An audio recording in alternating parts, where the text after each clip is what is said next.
Come to Kasatintin News. The name is Benedicta Ya Ohinewa Samwa, but then you can call me Adicta Buddha. Today, we all heard the sudden demise of the Queen of England, that is Queen Elizabeth II. The question is, what would her death, what will be the impact on UK? What does her death mean to UK or England? To help us understand what it feels like to lose a monarch queen who is actually reigning or ruling, I have in the studio Mr. Franklin Dagejo. He happens to be an IT lecturer, a security analyst, and an international politics student in the studio. Yeah, thank you very much. I think yesterday the news, even though it was sudden, it was to be expected. I mean, for somebody who was age 96, even though she appeared a strong person when she celebrated, I think, her 70th anniversary on the throne last year. I think that we all saw her. We know she's grown, she's a bit fragile, but she was strong. She gave a speech and all of that. But for someone who was 96, like I said, we came to expect it. Now, the beautiful thing about the British monarchy is that there's a structure in place.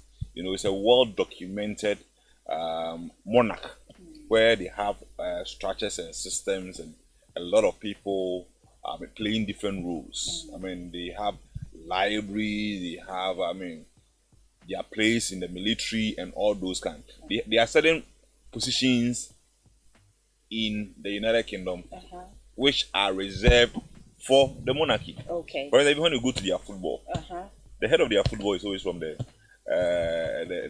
Buckingham Palace. I see. You know, so they have their role, well documented.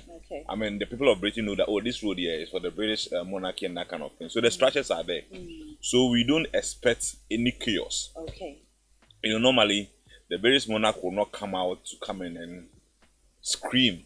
You know, even though they are very powerful. Yeah. Because they have representation on various things.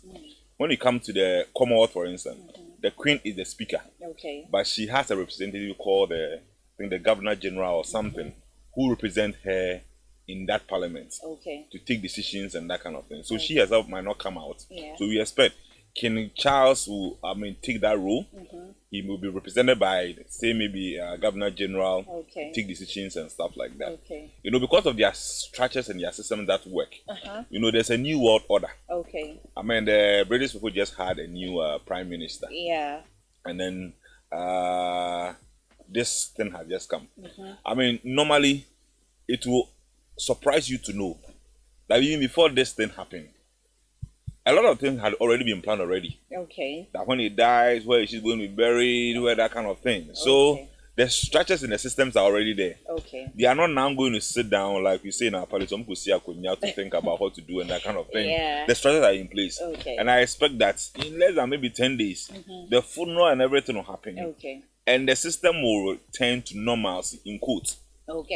In quotes, because we're going to have a new king. Or we already have a new king, actually. And he's now going to superintend over the palace. And to take official responsibility and do kind of things.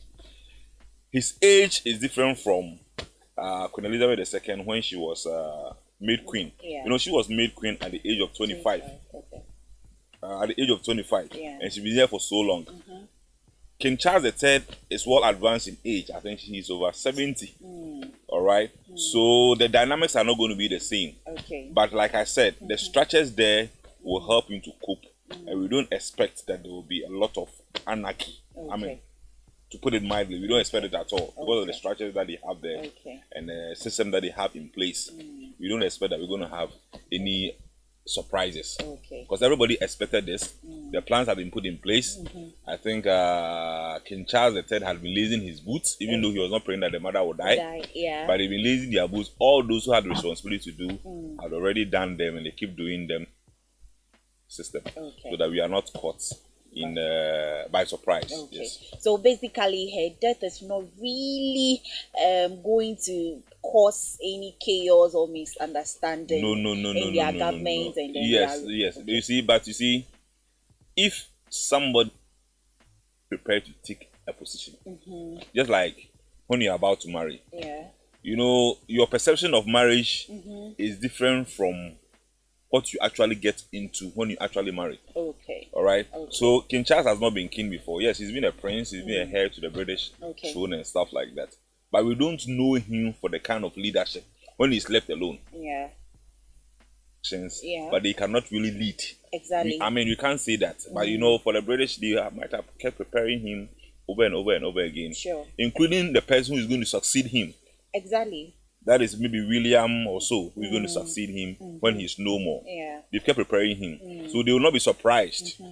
You know, that is why immediately the queen passed, then somebody became king. Yeah. Unlike our place where you go for 40 days confinement, even after the chiefs and other people have selected you and stuff like that. Yeah. Yes. Okay. Yes. So let's talk about the queen's relationship with Ghana, that is UK's relationship with Ghana. With her sudden demise, is it going to have any major impact here in Ghana? Oh, is it going to affect us in any way? Impact, fine, but major, I don't think so. And I can say no for that. Okay. Because like I said, the structures are in place. You know, we are part of a body called the Commonwealth. Okay. There are about 32 countries. When the Queen became queen in 1952, there were only 7 countries in the Commonwealth. Okay. The Commonwealth is made up of independent states who are former colonies of the British Empire, kind of thing. But now we have about 32. Okay. So, and then their structures, you know, they have a way of supporting the Commonwealth countries. Okay. Even though I know it's a hang go thing, because they also have certain things that they gain from the Commonwealth countries. Exactly. So for impacts, yes, because I mean somebody who's been there for 70 years and 214 days to suddenly, I mean, in the process of adjusting, the politics of adjustment, the leadership and all those kind of things are definitely going to affect the way things roll out. So a bit of impact, but it's not going to be major. All right. It's not going to be major. So, like our people in government say, because of so and so, the economy is like this. Because of Ukraine, Russia war, the economy is like this because of COVID. Should we expect something like that? This particular one, I mean, I hope that we wouldn't go shopping for excuses. I mean, with this kind of thing, that because the Queen Elizabeth II has died. Because of that, we're having economic challenges. Our economy is not dependent on British. Okay. I mean, we have been scheming for Ghana beyond aid. This is a test case, but seriously, I do not think so. Unless maybe once a while, when our excuses are not enough and you want to shop for excuses, that one. We can go to any market after and then go and look for excuses and say, okay. Yes. So I do not really expect. I do not really expect because I mean, like I said, our finances, our are not dependent on the British system. Okay. Though they give us some aid, and the aid is government to government thing. Okay. It's not government to maybe the monarch, so that if there's a change in structure, then we have issues. I do not really think so. Okay. I mean, all right. So again, judging from the relationship we have, do you think a special funeral ceremony should be organized here in Ghana for the Queen? I do not think so. I mean, we are doing what is diplomatically expected of us. Okay. I mean, we fly in our flags at half mast. And we will do what has to be done diplomatically. All right. Maybe if you go to the British embassy, the British High Commission from today, maybe a book of condolence will be open for people to go and sign and that kind of thing. It will not only be for Ghanaians, but maybe for the diplomatic community, do what is expected of them. Okay. But beyond that, I think that it will be far-fetched. I mean, to put it mildly, for us to say that we are organizing a funeral for Queen Elizabeth the second, because even they who are the chief mourners will finish this thing quickly and put the whole thing behind them and go on with their lives. All right. I don't think we have a budget prepared for that, and we shouldn't try to get one. No, they will get one. We should try to get one for this particular one. All so right. I think that we should be able to move on, like the way even the British people are going to move on quickly.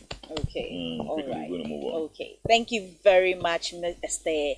Degajo. We really appreciate your time, and for having this conversation with us. So, as you just heard from Mr. Franklin Degajo, the death of the Queen is not going to have any major impact on us here in Ghana, and hence, if we happen to hear any excuses whatsoever, then it is our people in authority or in government who has gone shopping for excuses. I love that word. So we just want to say thank you to him for having time to share his this information with us. His name is Mr. Franklin Degajo. He happens to be an IT lecturer and a security analyst on Koforidia Technical University campus, and he is also an international politics student. So you can subscribe to our YouTube channel, Kasatintin News. The name is Benedicta Yahinewa Asamoah. Thank you for watching.